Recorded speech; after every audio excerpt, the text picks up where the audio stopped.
Hello, my little earthlings, and in today's video, I'm going to be talking to you guys about writing scripts for your comic and all of the information about it, why you should do it, all that fun stuff. So let's start off with the first question, which would be, what is scripting for comics? So what scripting is for comics, it basically is, think of a script sort of like you would for a movie, and your final project of your webcomic is the movie. So the script would be the same as you would see for like a movie script. It's really just the bare bones, like the skeleton of what you want to have portrayed in your comic. So this means you're basically going to write some general directions, like maybe you'll write opening scene so you can set the scene. Then you'll write maybe where the camera angle is. Sometimes I do that. And then I write in just skeleton dialogue, something that I usually will go back through later and edit and try to perfect. But I just basically write in skeleton dialogue, and also I write in some general notes about what the characters are doing, like what gestures they have or things like that. Now, I've heard from other people that do scripting that they actually write in a lot more detail about the camera angle and things like that, like how, like if they want a bird's eye perspective or things like that. The reason why I don't do that is because I also am the artist for my webcomic. So for ET Girl, I do the writing, the scripting, the webcomic itself. I do all the art, I do the thumbnailing, I do the outlining, all of it. So for me, I don't really need to have too much in terms of camera angle or direction because I already can visualize what I want for it. And so if I just write in a few general notes, I kind of know what I want. It also leaves me, it leaves it open for me to be able to interpret it later onto the page, because I might see it one way in my head, and then later when I finish the script and I go to actually thumbnail it out, it might look different.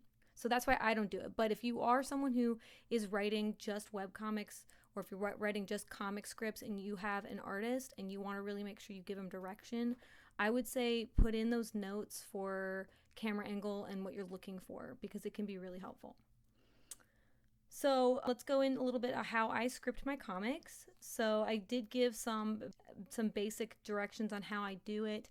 I typically will do, like I said, I do the bare bones of the dialogue, as well as a few things like opening, what the scene is like, if a few camera angles, very general, or things that the characters will do, like how they gesture to each other and things like that. Or I'll write if there's a little break, or if there's a pan over to another scene, or if the scene ends.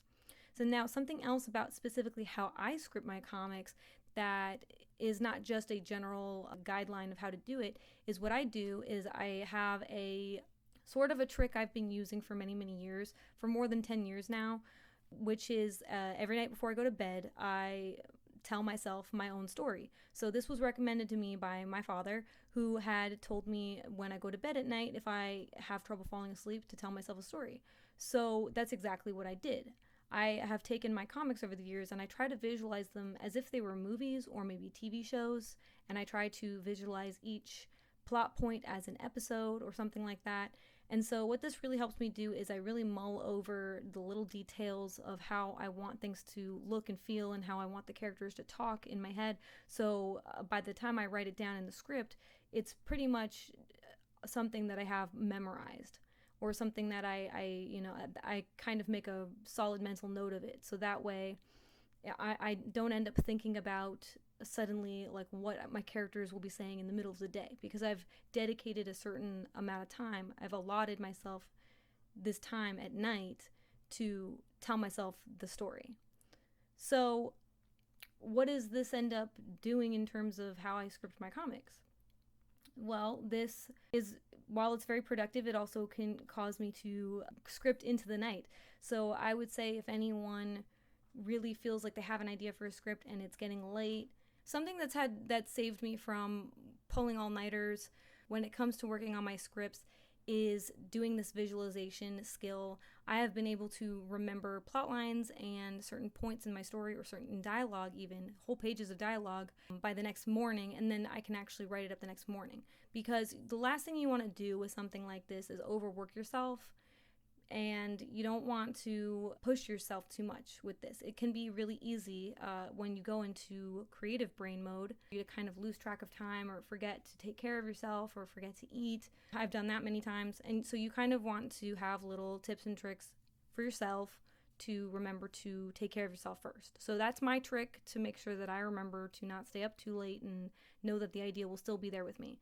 If anything, if you're new at this visualization technique before you go to bed, and or you're just really worried it's not going to stick with you till the morning, you can pull your phone out and get on your notes on your phone and just write a quick little note, or maybe write a little line of the dialogue that really stuck out to you, and then put it away and go to bed, and it'll be sort of like your mental note. So in the morning, hopefully it'll come back to you. I've done that a few times as well, where I've made little mental notes with a little piece of dialogue and a note on my phone, and then it makes it more of a solidified mental note for me.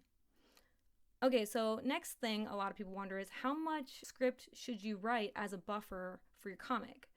So this all depends on what you're going for with your story, like how long it is.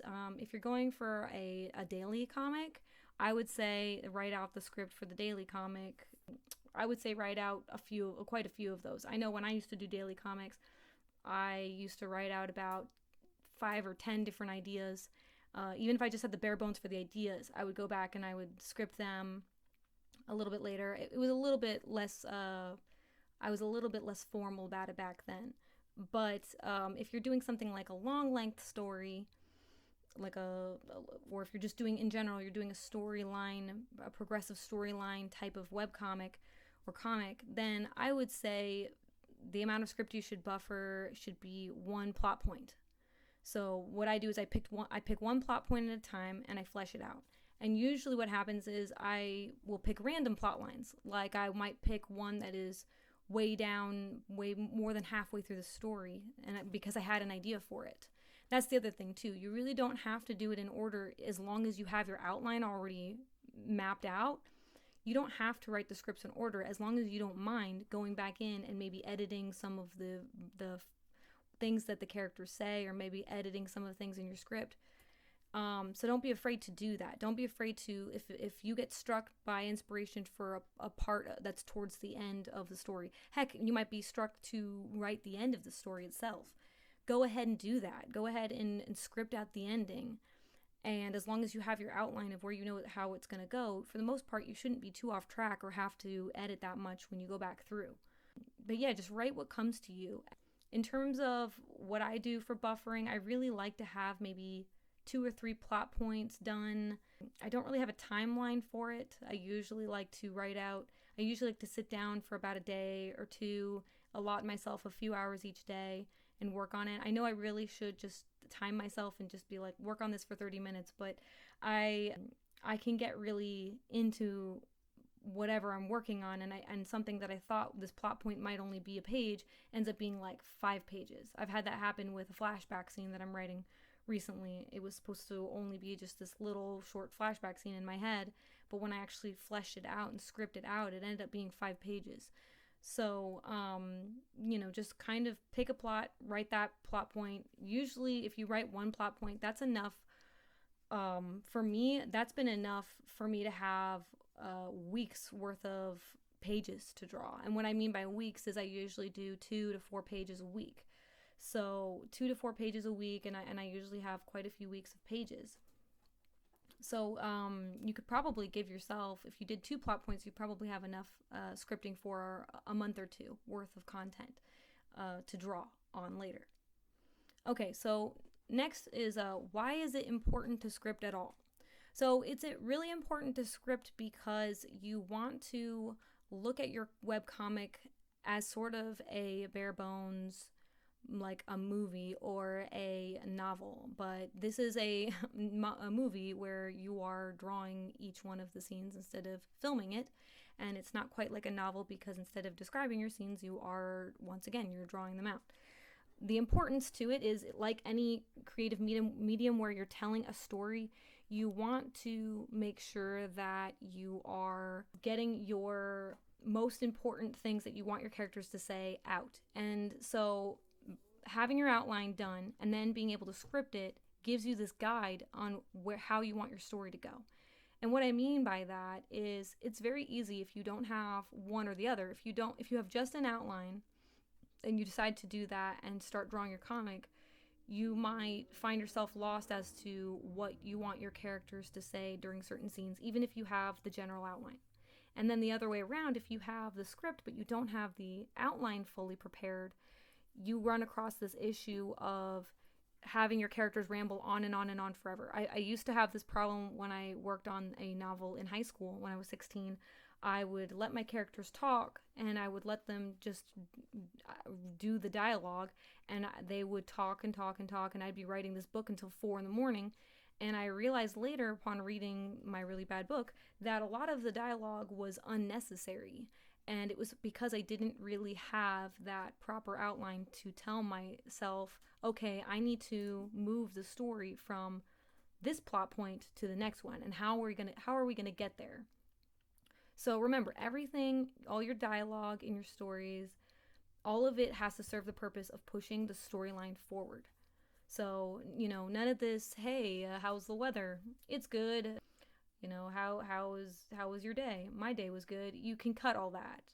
You can cut those sort of formalities and things like that, because webcomicking, it does kind of, what I do like about it is it feels a little bit more down to earth, especially slice of life webcomics. They do feel more down to earth, maybe like an indie game or like a found footage movie or something, but they still need to have that underlying story pushing everything forward. So even though it does feel more real to life and you want your characters to have more realistic dialogue than maybe an action-packed movie where they just jump from one thing to another, you can skip some of these things and make sure that your story still is a story at the end of the day, and not just a like a snapshot of your day or something being scripted out. Okay, so my last tip, my last piece of advice would be to make sure you share your script with family, beta readers, or friends.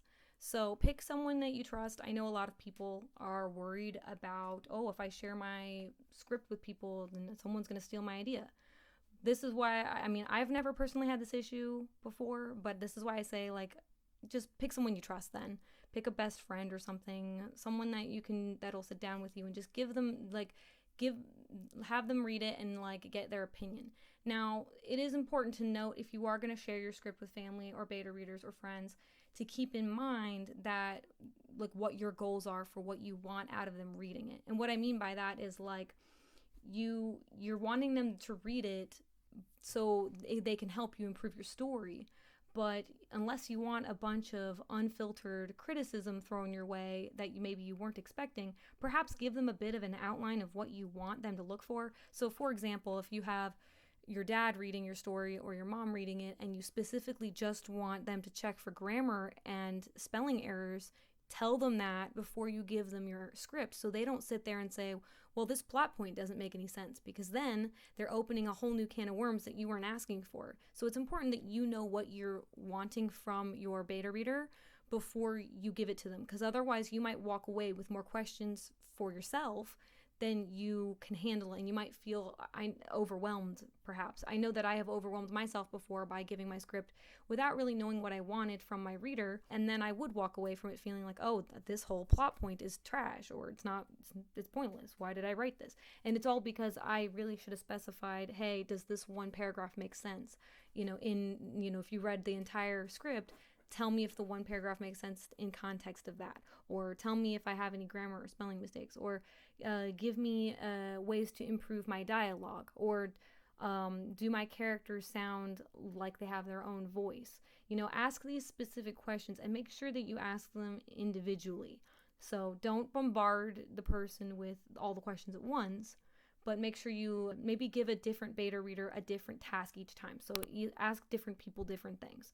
So maybe ask your friend if the characters have their own voice, and then ask your mom if there's any grammar or spelling mistakes, and so on and so forth. Because it can be really frustrating if your person that you're giving this to read, they don't know what you need from them, and you don't know what you need from them. So knowing and communicating needs is a really big part of this. And it's also it's really good. It can be a really good way to learn how you can improve upon your work. And it's also an easier way to get yourself comfortable with receiving criticism, because you're choosing the kind of criticism you'd like to receive. I still do think that if someone, say, like, they give you unwarranted criticism, or they give you unwarranted advice about something that you didn't ask for, especially if you specified, just make sure that you remember to just take a deep breath and take it with a grain of salt. And they don't, it's always valuable to have their outside opinion, but their opinion is not more valuable than yours. It doesn't have to be the end of the world, or it doesn't have to outweigh your opinion of your story. If you've spent 6 years, 7 years developing and researching your story, like I've done this, I've spent many years developing and researching my stories. Having someone come along and read it, and maybe their first impression isn't what you wanted them to get out of it, part of that's subjective because everyone's different, but part of it also might just be that they don't know the world as well as you do. And that can be a good and a bad thing. If you're giving a reader a snippet of your story, it might be exactly what you want, that they don't know the world as well as you do. So once again, just take the advice with a grain of salt. You can choose whether or not you want to run with it, but don't feel pressured to. Don't feel pressured to change your whole story because of one person's opinion. You might have someone else come along, read it, and tell you something totally different, or that they completely got it. They completely understood all the nuances. So, yep, those are my tips for scripts. And if you have any more advice or anything that's worked for you for scripting, I would love to hear it. These are things that I've just picked up along the way through the past few years, really dedicating myself to webcomicking seriously. And so, but I always know that there's new information out there and better ways to do it. And I'd love to hear what you guys have experienced for yourself. So thanks a lot, and make sure you check out my Patreon if you would like to support my webcomic ET Girl or my other upcoming webcomics. I also have a merch store in the making, so keep an eye out for that. And if you want to follow me on any social media, I have a Twitter, an Instagram, and a Tumblr, and they're all named The Planet Streamer. So you can find all of my work under The Planet Streamer. Thank you guys for watching, and I will see y'all in the next video.